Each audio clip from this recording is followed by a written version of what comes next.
Dito ako sa likod. Okay.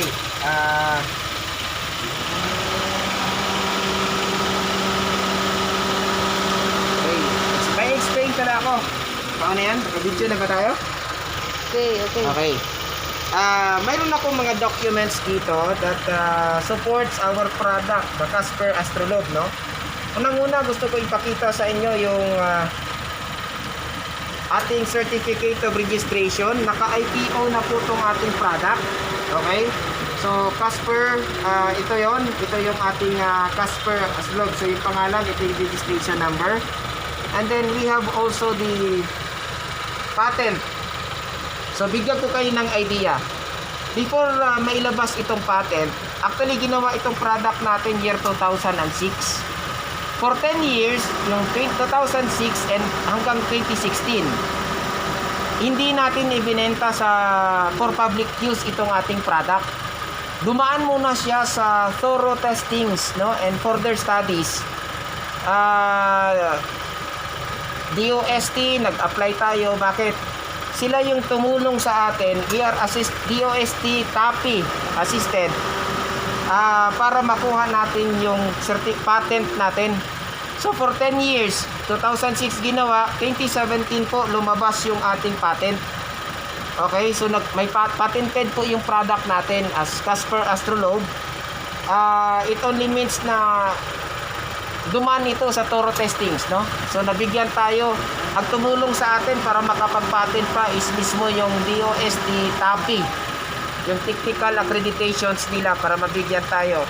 And then another accolades po is that mayroon akong dalawang papilis dito. Office of the Liga ng mga Barangay sa City of Mati. Ito po ay Resolution number 12 Series of 2017. Ang nakalagay, a resolution endorsing the Casper Astrolobe Bio-Engine Oil Booster Pollution Control Product to the Sangguniang Paglungsod of the City of Mati for adaptation and for public use. Hindi po nila i-endorse ito for public use kung hindi effective yung product po natin. Klaro po?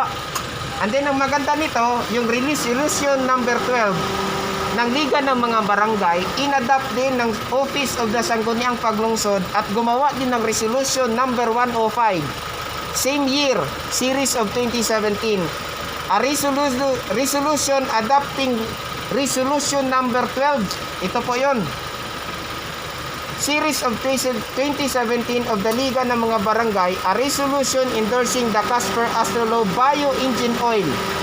Ito yon.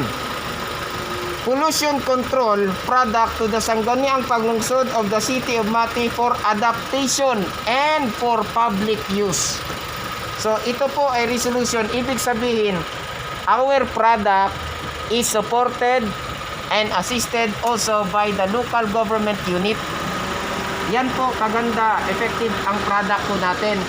So since 2017, gamit na po ito ng City of Mati. 2020 na po ngayon, wala pa pong negative effect or any negative reports against sa Casper Astrolobe. Ang maganda ho nito, ngayon pa lang po natin dinidevelop yung market ng Casper Astrolobe sa market. So for those who never yet tested and tried our product, please contact the person who will show this video to you. And then, of course, anytime you can contact us for you to try our product. Alright? Thank you so much. Yan na po ang informations muna na maibigay ko. O, hindi ko ubusin.